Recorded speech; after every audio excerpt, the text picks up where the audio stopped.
একটা বেঈমান পাখিরে মায়া করিয়া পুষেছিলাম বুকে ধরিয়া।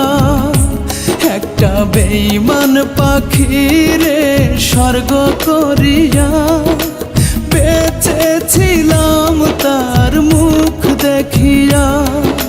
সেই পাখিটা পোষ আমার না মানিল গো, উড়ে গেল এই বুক ভাঙিয়া, উড়ে গেল এই পিঞ্জিরা ছাড়িয়া।